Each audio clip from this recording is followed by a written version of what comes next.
Hello everyone. Today we will discuss about the drug paracetamol, the use of paracetamol, mechanism of action, and the side effect of the drugs. इधर इसका metabolism वो discuss करेंगे और इसका जो root है किस तरीके से एक्सक्रीट होती है, बॉडी से कैसे एक्सक्रीट आउट होती है, और ये पूरा ऑल ओवर इसको डिस्कस करेंगे. तो what is paracetamol? Paracetamol is a drug that is used in antipyretic और एज ए एनाल्जेसिक. तो पैरासीटामोल का क्या यूज है? It is used for antipyretics. Antipyretics का मतलब ये फीवर है जो टेम्परेचर रेज बॉडी टेम्परेचर है उसको रिड्यूस करती है और इन्फ्लामेटरी प्रोसेस में इसको काम करते हैं. ठीक है. सेकंड इसका इफेक्ट होता है एनाल्जेसिक इफेक्ट.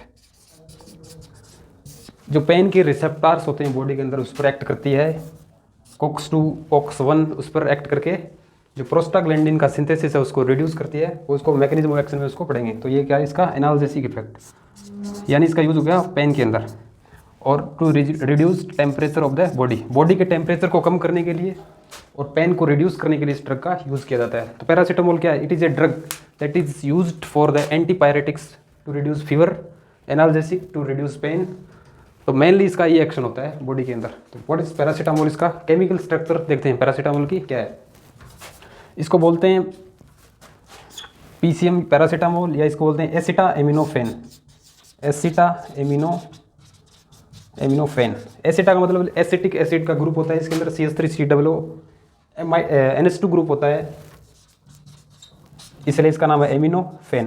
फेन का मतलब फिनॉल ग्रुप होता है. इसके अंदर हाइड्रोक्सी, रिंग के अंदर हाइड्रोक्सी ग्रुप होता है, एमिनो ग्रुप होता है और एसिटो ग्रुप होता है CH3COO.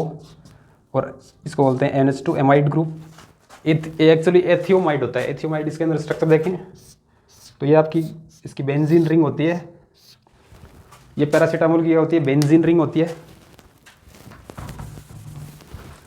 पैरासीटामोल की जो बेंजीन रिंग होती है उसके अंदर ये हाइड्रोक्सी ग्रुप होता है, इसलिए इसका एसिटोएमिनोफेन. फेन का मतलब फिनॉल, इसको बोलते हैं फिनॉल. ये रिंग हो गई फिनॉल. अभी कहीं ना कहीं इसके अंदर एसिटामोल CH3COOH ग्रुप होगा, तो इसके अंदर क्या हो जाएगा NH एमिनो ग्रुप. और इस तरीके से ये एसिटिक एसिड ग्रुप अटैच होता है. ये एक्चुअली इसको बोलते हैं एथियोमाइड.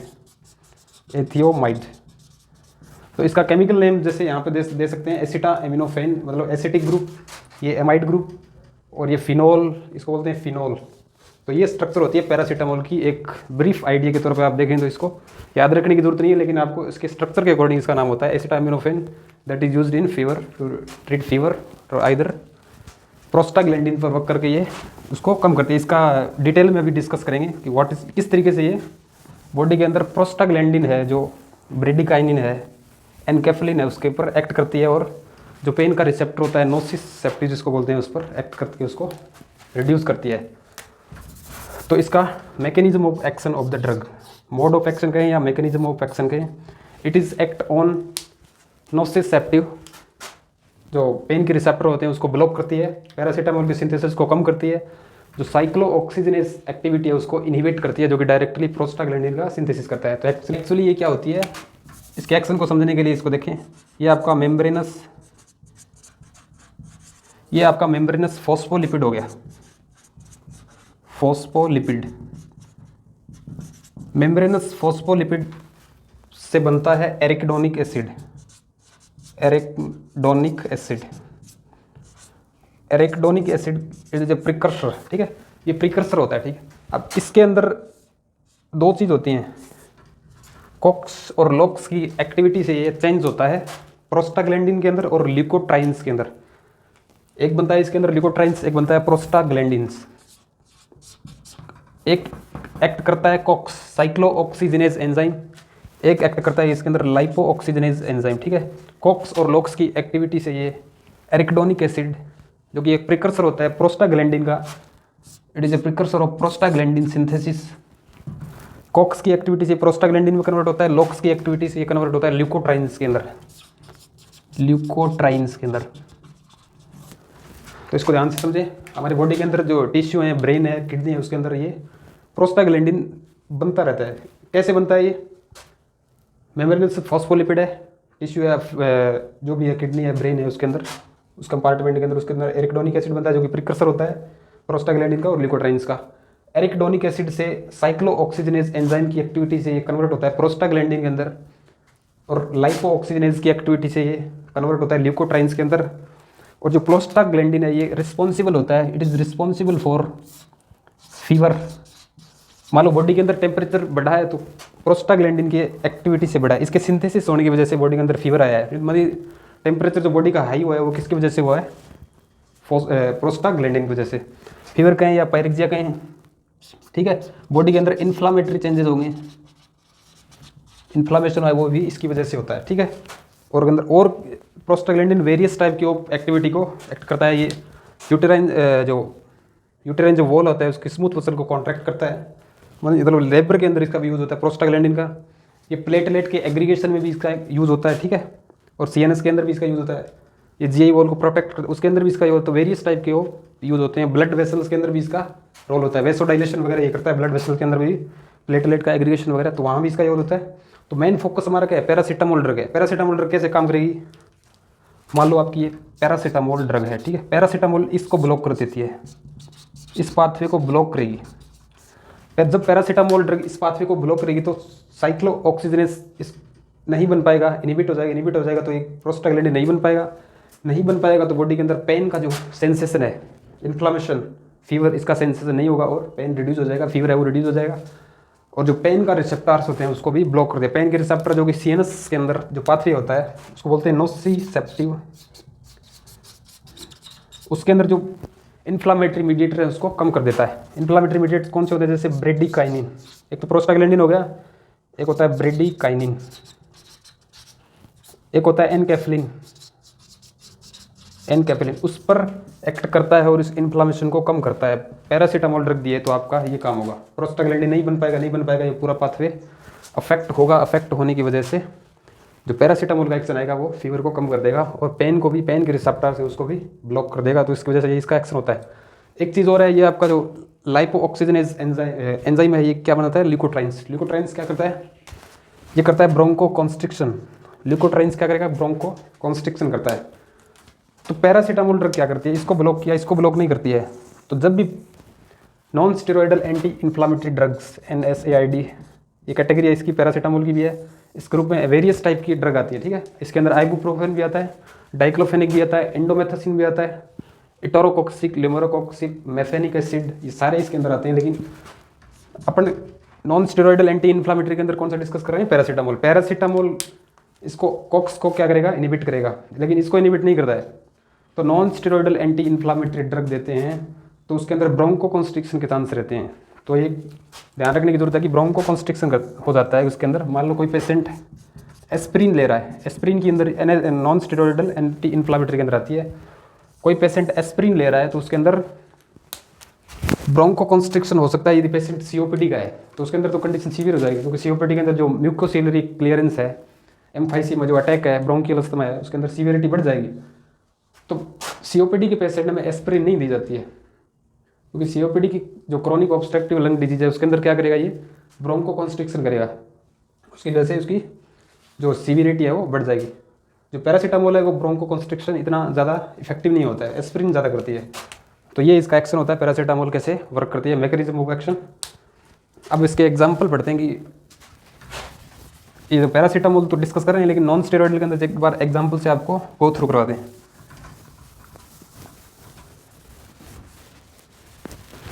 अपना क्या है, नॉन स्टेरॉयडल के अंदर ये कैटेगरी है जिसके अंदर पैरासीटामोल भी आती है, non steroidal anti inflammatory drugs. एक बार इसका एग्जाम्पल डिस्कस करते हैं। जैसे इसके अंदर आता है पैरासीटामोल,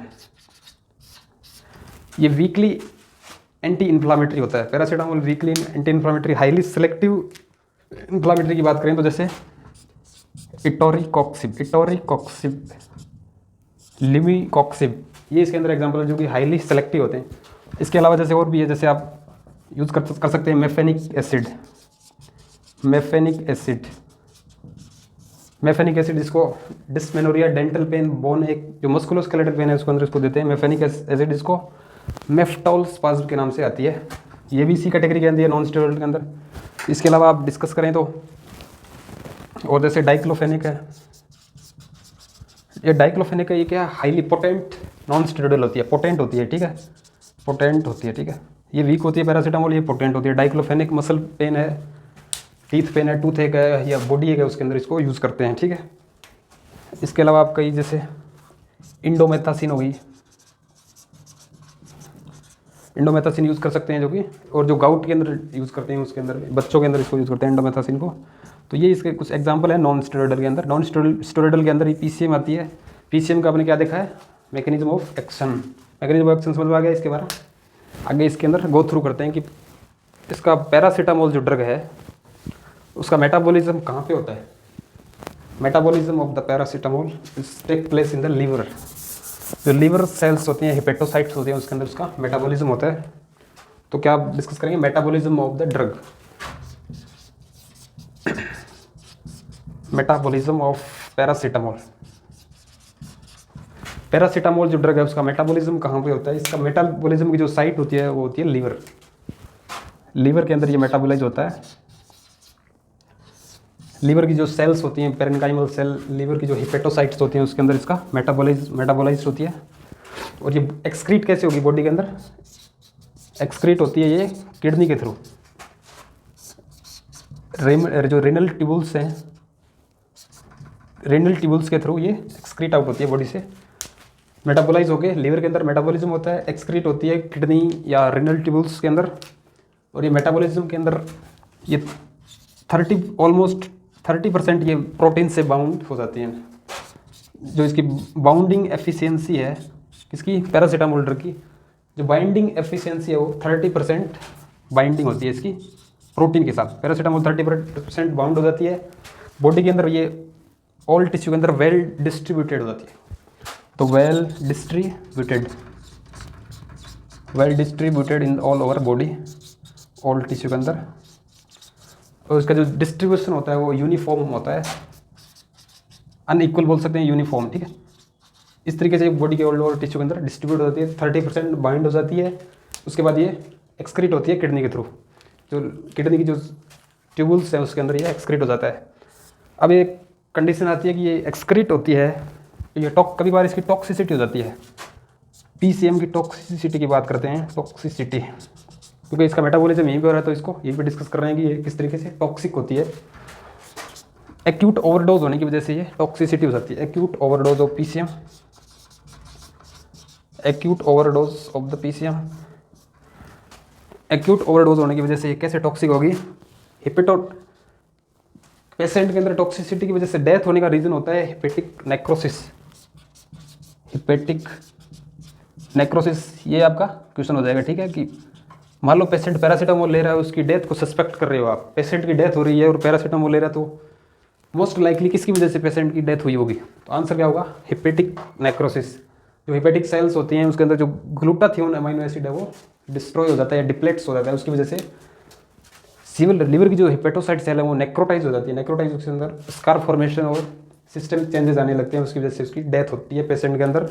और उसके बाद इसके अंदर क्या हुआ, रीनल ट्यूबुल्स, रीनल नेक्रोसिस, जो रीनल्स की ट्यूबुल्स है उनके अंदर नेक्रोसिस हो जाता है। एट्रियल ट्यूबुल्स नेक्रोसिस बोल सकते हैं उसके अंदर। उस कंडीशन के अंदर जो कंडीशन आती है वो लाइफ थ्रेटनिंग हो जाती है और लास्ट के अंदर पेशेंट को क्या करना पड़ सकता है, हीमोडायलिसिस करना पड़ सकता है। हीमोडायलिसिस कहाँ आप करेंगे, जब एक्यूट रीनल फेलियर के अंदर पेशेंट जाएगा। हेपेटोटॉक्सिक तो हो गई, उसके बाद लॉन्ग टर्म यूज़ करेगा तो रीनल फेलियर हो सकता है। जैसे ही रीनल फेलियर के अंदर जाएगा पेशेंट को हीमोडायलिसिस के लिए शिफ्ट करना पड़ेगा।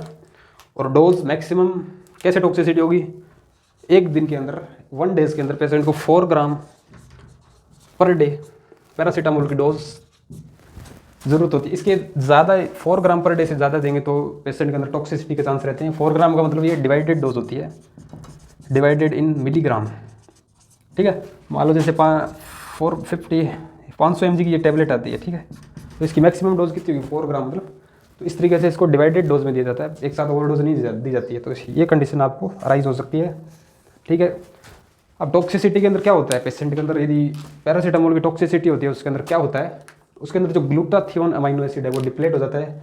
जैसे ही ग्लूटाथियोन अमाइनो एसिड डिप्लेट होगा तो लीवर सेल प्रोटेक्ट नहीं कर पाती हैं तो उसके अंदर हिस्टोपैथोलॉजिकल चेंजेस अराइज होते हैं और सेल्स के अंदर नेक्रोसिस होने स्टार्ट हो जाते हैं। उसकी वजह से हेपेटोटॉक्सिसिटी अराइज होती है। हेपेटोटॉक्सिस ओवरडोज से अराइज होने के बाद यदि पेशेंट लॉन्ग टर्म ये यूज़ कर रहा है, ओवरडोज बार बार ले रहा है, तो पेशेंट के अंदर क्या हो सकता है, रेनल ट्यूबुलर नेक्रोसिस, है ना।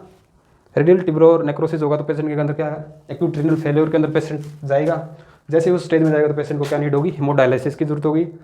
और जैसे ही आपके पास पेशेंट, यदि आप सस्पेक्ट कर रहे हैं कि पैरासीटामोल पॉइजनिंग से आया, तो पेशेंट के अंदर क्या करेंगे, जो ओरल जो एन एसिटाइल सिस्टाइन उसको दिया जाता है कंडीशन को रिवर्स करने के लिए। पैरासीटामोल की पॉइजनिंग में एन एसिटाइल सिस्टाइन रिवर्स करने के लिए दिया जाता है। ये भी एक इंपॉर्टेंट क्वेश्चन है। इसके अलावा सबसे पहले क्या करेंगे, यदि पेशेंट आपके पास ओपीडी में आया तो उसके अंदर फर्स्टली आप क्या करेंगे, एक्टिवेटेड चारकोल देंगे। क्या देंगे, एक्टिवेटेड चारकोल, जो कि यूनिवर्सल एब्जॉर्बर होता है, ठीक है। एक्टिवेटेड चारकोल देंगे तो वो यूनिवर्सल उसको एब्जॉर्प्शन को कम कर देगा, है ना।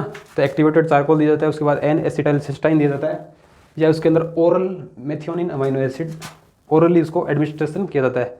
क्या करेंगे, ओरल मेथियोनिन, जो कि एक अमाइनो एसिड है, ठीक है। ओरल मेथियोनिन दे सकते हैं, एन एसिटाइल सिस्टाइन दे सकते हैं, जिसके अंदर जो ग्लूटाथियोन अमाइनो एसिड है, जो कि डिप्लेट हुआ था टॉक्सिसिटी के अंदर, वो रिप्लेस हो जाता है और लिवर सेल प्रोटेक्ट हो जाती हैं। तो ये अपना एक पॉइजनिंग होगी पैरासीटामोल की। उसको कैसे ट्रीट करेंगे, कौन कौन से मेजर यूज़ करेंगे, कौन कौन से सिनेरियो क्रिएट होते हैं, वो ये पूरी कंडीशन होगी, ठीक है। अब टॉक्सिसिटी के क्या साइन होंगे वो डिस्कस करते हैं।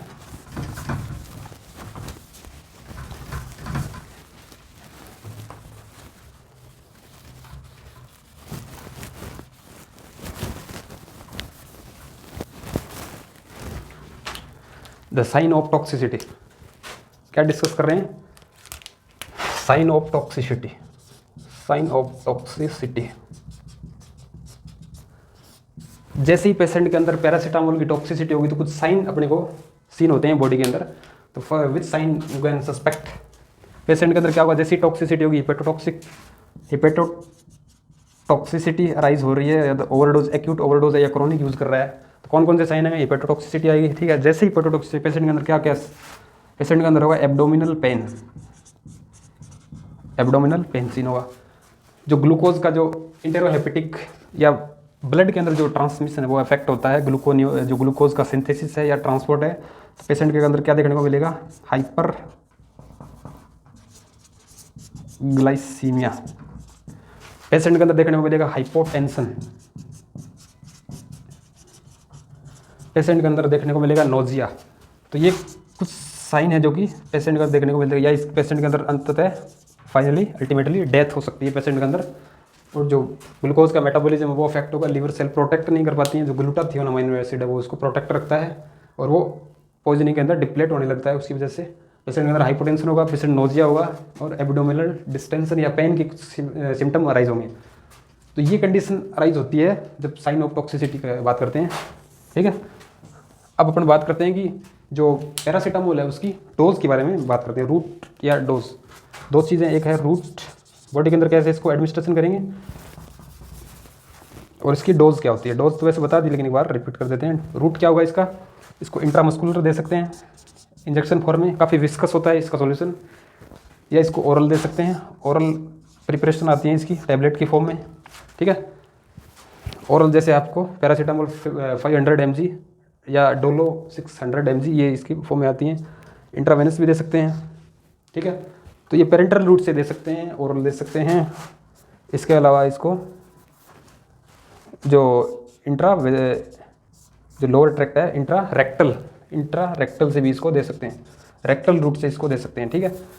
तो ये इसका रूट हो जाएगा। इसकी डोज की बात करें तो मैक्सिमम डोज इसकी बता दी पर डे कितनी होगी, per day dose is 4 gram per day, not milligram. 4 gram per day से ज़्यादा होगा तभी टॉक्सिसिटी होगी। 4 ग्राम मैक्सिमम डोज है, इससे कम नहीं रहते हैं। जो प्रिपरेशन आता है वो 500 mg, तो इसकी डिवाइडेड डोज दी जाती है ट्रीट करने के लिए, फीवर या एंटीबायोटिक जो भी एक्शन है उसको एलिमिनेट करने के लिए इसको दिया जाता है। तो ये इसकी डोज हो गई, रूट हो गया, ठीक है। अब अपन आगे डिस्कस करते हैं इसका।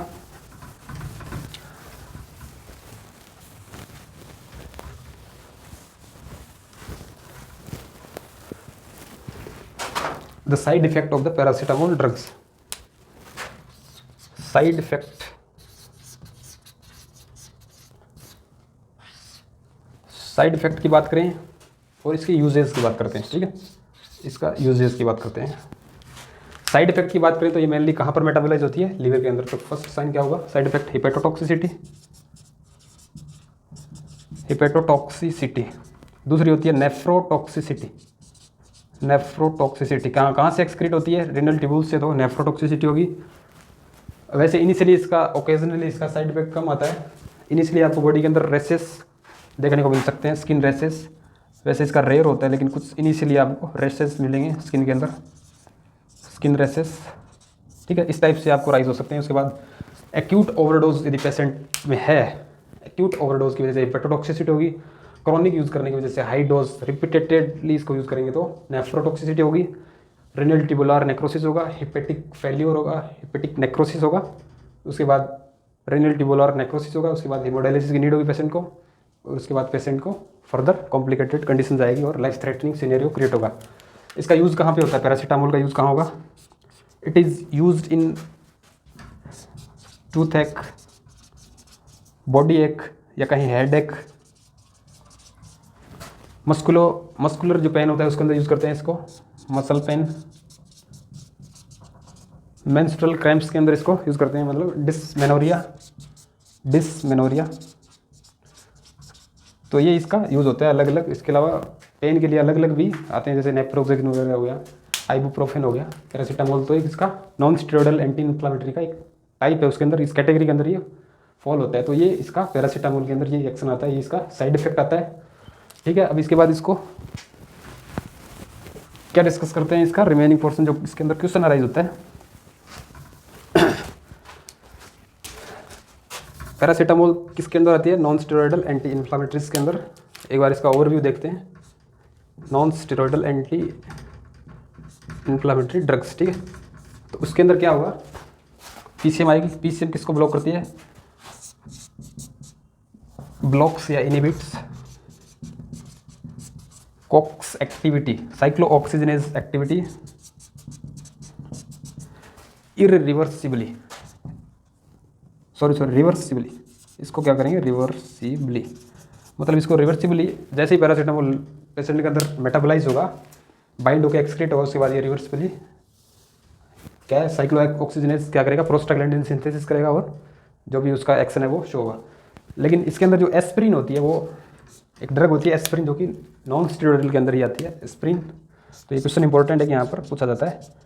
एस्प्रिन जो ड्रग है वो इसको इरिवर्सिबली बाइंड करती है। तो इसकी टॉक्सिसिटी होती है, इसको बोलते हैं सैलिसिलेट पॉइजनिंग। सैलिसिलेट पॉइजनिंग एक अलग तरीके की कंडीशन है, लाइफ थ्रेटनिंग होती है, क्योंकि इसका एंटीडोट कैसे देंगे, क्योंकि ये इरिवर्सिबली बाइंड करती है इसको। पैरासीटामोल तो इसको रिवर्सिबली बाइंड करती है, लेकिन यहाँ पर ये इरिवर्सिबली, यदि एस्प्रिन की ओवरडोज हो गई तो पेशेंट के अंदर क्या होगा? इरिवर्सिबली बाइंड होने से सैलिसिलेट पॉइजनिंग, एस्प्रिन की टॉक्सिसिटी हो जाती है उसके अंदर, ये लाइफ थ्रेटनिंग ज़्यादा होती है। तो इसके अंदर क्या करेंगे? पेशेंट को स्टेबलाइज करेंगे, सोडियम बाइकार्बोनेट सॉल्यूशन है उसके थ्रू उसको कोशिश करेंगे स्टेबलाइज करने के लिए। तो ये इसका क्वेश्चन होता है। एक नेक्स्ट क्वेश्चन होता है, एक पेशेंट विथ सीओपीडी, पेशेंट है सीओपीडी के अंदर, उसको विच पेन किलर इज इफेक्टिव, तो उसके अंदर कौन सा होगा? एस्प्रिन होगा। ये एक अलग क्वेश्चन हो गया, ठीक है। तो आज का हमारा टॉपिक हो गया पैरासीटामोल पॉइजनिंग और इसके यूज़ और इसके कंप्लीट जो जहाँ से क्वेश्चन बनते हैं वो अपने डिस्कस किए। तो थैंक यू।